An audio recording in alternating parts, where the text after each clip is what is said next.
Hello friends, welcome to Swati commerce classes. जैसा कि आप देख रहे हैं कि हमारा आपके सामने लिखा हुआ है स्टैंडर्ड ऑडिटिंग 250।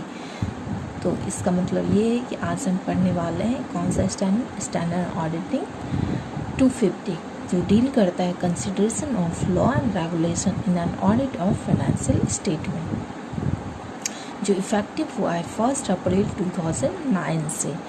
अब क्वेश्चन आता है कि लॉ एंड रेगुलेशन, अगर लॉ एंड रेगुलेशन को फॉलो करती है एंटिटी तो इसका इफ़ेक्ट क्या होगा, अगर नहीं फॉलो करती है तो इसका इफ़ेक्ट क्या होगा, या क्या फॉलो करना मैंडेटरी है, क्या फॉलो करना मैंडेटरी नहीं है।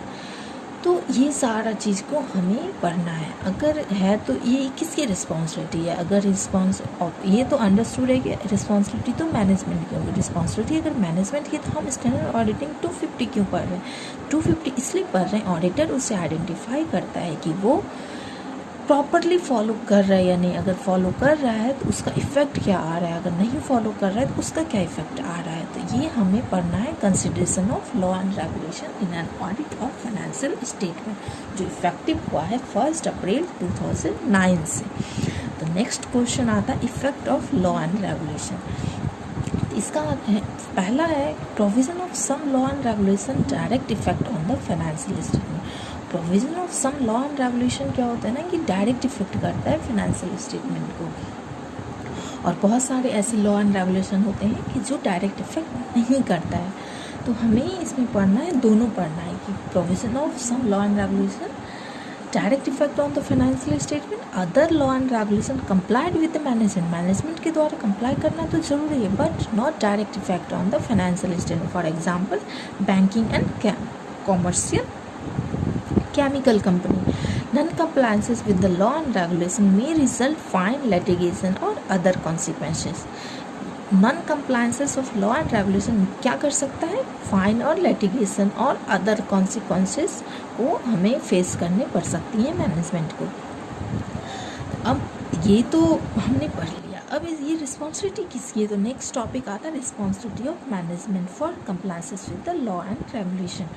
तो ये किसकी रिस्पॉन्सिबिलिटी कंप्लाई करना, मैनेजमेंट की responsibility of management and those charge with governments to ensure entity operation are conducted accordance with the provision of law and regulation. Management और दो चार्ज विद गवर्नमेंट्स की responsibility है कि entity का operation conducted accordance with the provision of law and regulation हुआ है या नहीं।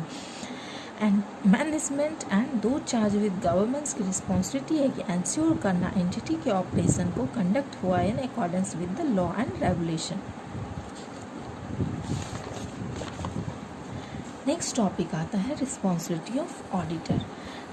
इसमें ऑडिटर की क्या रिस्पॉन्सिबिलिटी है। तो हमें क्वेश्चन आता है, ये स्टैंडर्ड ऑडिटिंग असिस्ट करता है ऑडिटर को आइडेंटिफाई करने के लिए कि कोई भी अगर नॉन कंप्लायंसेस हो रहा है तो वो उसकी मटेरियल मिसट्रीटमेंट कितना हो रहा है of the financial statement due to non compliance. अगर नॉन कंप्लायंसेस कर रहा है तो उसका मटेरियल मिसट्रीटमेंट कितना इफेक्ट कर रहा है फाइनेंशियल स्टेटमेंट के ऊपर। ये ऑडिटर की रिस्पॉन्सिबिलिटी है टू आइडेंटिफाई करना। ऑडिटर की रिस्पॉन्सिबिलिटी ये नहीं है कि हम सारे नॉन कंप्लायंसेस को चेक कर सकते, पर हाँ जो मटेरियल इफेक्ट कर रहा है ये इतना तो इंश्योर करना है कि जो भी हमारा मटेरियल इफेक्ट कर रहा है फाइनेंशियल स्टेटमेंट को वो अकॉर्डिंगली आइडेंटिफाई हो जाए। Auditor not responsible for preventing and can not expect to detect all non compliances.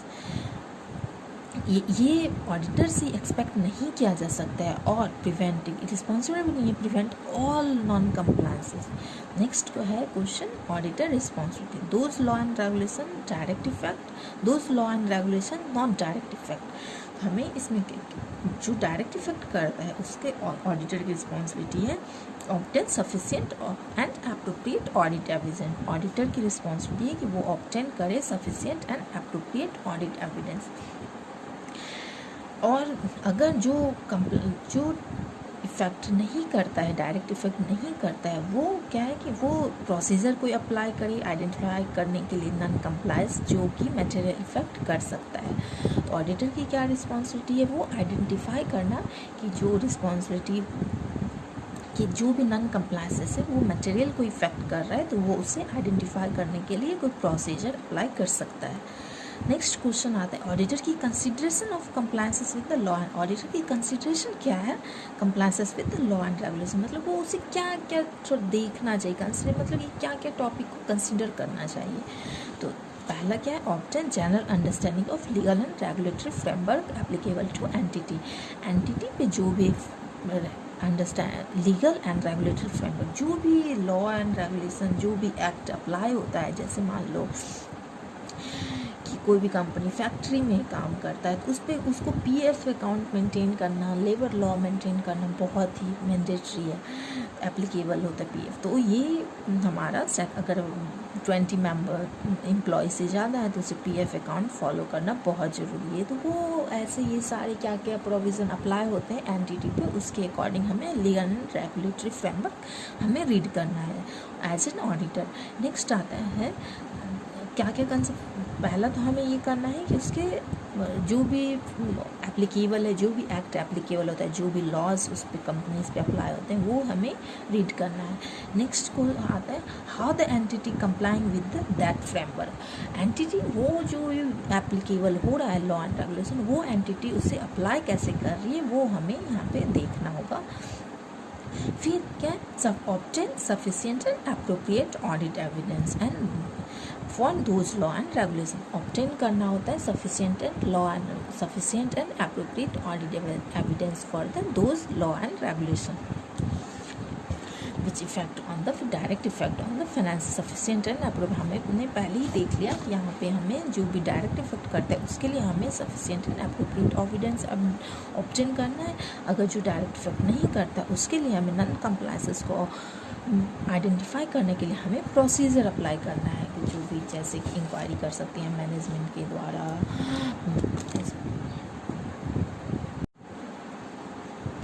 Identify कर सकते हैं। अब नेक्स्ट आता है कि an auditor shall perform following audit, अब जो डायरेक्ट इफेक्ट नहीं करता है उसके लिए ऑडिटर को ये सब प्रोसीजर फॉलो करना है। तो पहला क्या है procedure, inquiry of management, inspect कर सकते हैं रेलिवेंट लाइसेंसिंग और रेगुलेटरी अथॉरिटीज़, जो भी अथॉरिटीज़ है जैसे कि मान लो इंटरनल ऑडिटर है या फिर कोई एक्सपर्ट अपॉइंट कर रखा है तो उससे हम इंक्वायरी कर सकते हैं, इंस्पेक्ट कर सकते हैं। और फिर auditor shall remain alert to obtain written representation shall all incidents and non compliances disclosed, अगर जो भी नॉन कंप्लायंसेस डिस्क्लोज्ड किया है ऑडिटर को इसके लिए अलर्ट रहना चाहिए, ऑब्टेन करना चाहिए रिटन रिप्रेजेंटेशन, मैनेजमेंट से क्या करना चाहिए रिटन रिप्रेजेंटेशन लेना चाहिए। नेक्स्ट आता है audit procedure when non compliance is identify और सस्पेक्टेड, ऑडिटर की प्रोसीजर क्या है। पहला तो हमने पढ़ा कि जो डायरेक्ट इफेक्ट करता है उसके लिए हमें obtain sufficient and appropriate evidence है, जो नॉन कंप्लायंसेस है उसके लिए ऑडिटर को क्या क्या आइडेंटिफाई करना है, वो auditor aware of non compliance, auditor को अवेयर होना चाहिए non compliances.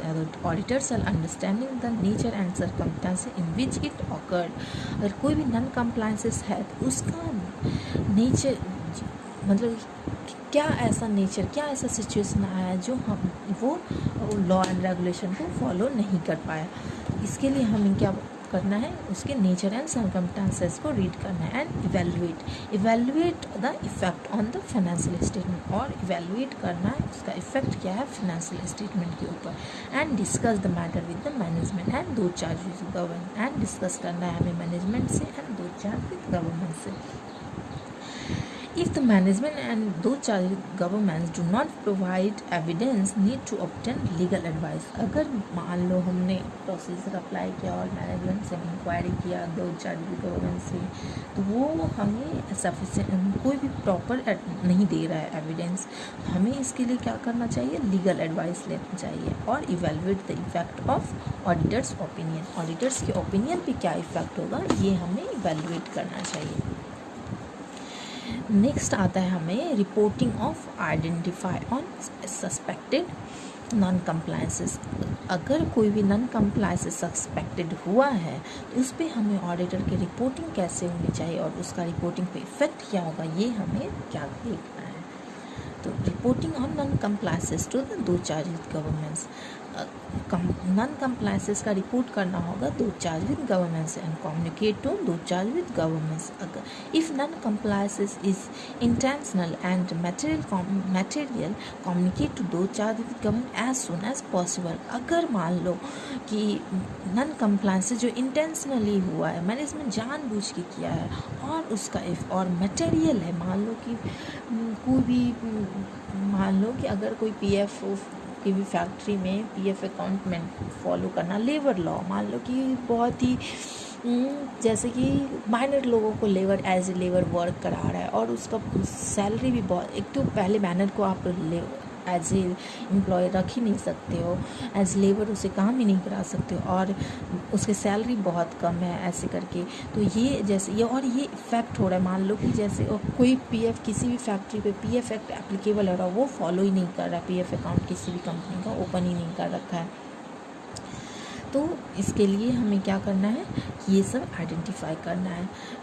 And if it's suspected management and दो चार governments involved in non-compliance, management and दो चार governments involved है तो communicate to next higher level of authority। अगर मान लो non-compliances में intentionally management and दो चार governments both involved है, तो ये हमें क्या करना है, communicate करना है higher level of authority को।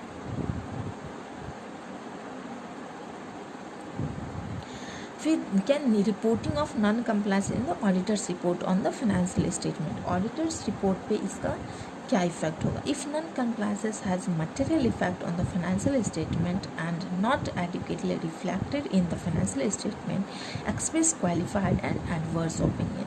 अगर मान लो नॉन कंप्लायंसेस का मटेरियल इफेक्ट है on the financial statement, and जो अगर कोई भी अगर मान लो नॉन कंप्लायंस तो हम आप रिफ्लेक्ट कर देते हैं फाइनेंशियल स्टेटमेंट पे, नोट्स टू अकाउंट में, कि हमने ये चीज़ को फॉलो नहीं किया। अगर वो फॉलो नहीं किया तो उसका रीज़न क्या था नहीं फॉलो करने का, तो ये हमें एक्सप्रेस, अगर हम रिफ्लेक्ट भी नहीं किया है तो इसका हम क्वालिफाइड ओपिनियन, एडवर्स ओपिनियन दे सकते हैं।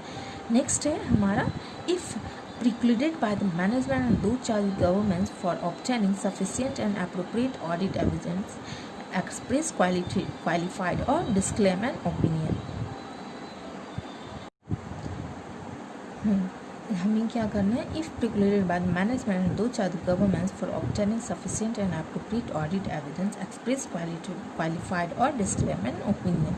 अगर मान लो मटेरियल इफेक्ट है एंड एडिक्वेटली रिफ्लेक्ट नहीं किया है तो ऑडिटर को क्या करना चाहिए, क्वालिफाइड और एडवर्स ओपिनियन देना चाहिए। अगर मैनेजमेंट के द्वारा मना किया जा रहा है, अगर हम सफिशिएंट एप्रोप्रिएट एविडेंस ऑब्टेन कर प्रिक्लूड किया जा रहा है मैनेजमेंट के द्वारा, क्वालिफाइड और डिस्क्लेम द ओपिनियन, ये बहुत ही इंपॉर्टेंट है। नेक्स्ट आता है, इफ़ अनेबल टू डिटरमाइन, अगर ऑडिटर ही अनेबल हो रहा है determine whether non compliance is due to circumstances और नॉट बाय मैनेजमेंट और those charge governments, then evaluate the effect on auditor's opinion. उसके लिए क्या करना है, हमें इवेलुएट करना चाहिए effect on the financial statement। reporting on non-compliances to regulatory and enforcement authorities, ये non-compliances को हमें क्या करना चाहिए, reporting regulatory and enforcement authorities, जो भी उस पर authorities applicable है वो हमें रिपोर्ट करना चाहिए। determine whether the responsibility to report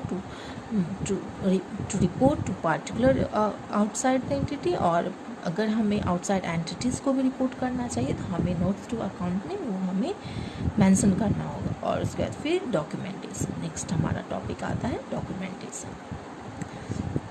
non compliances, payment of fine and penalties, ये सर हम डॉक्यूमेंट कर सकते हैं।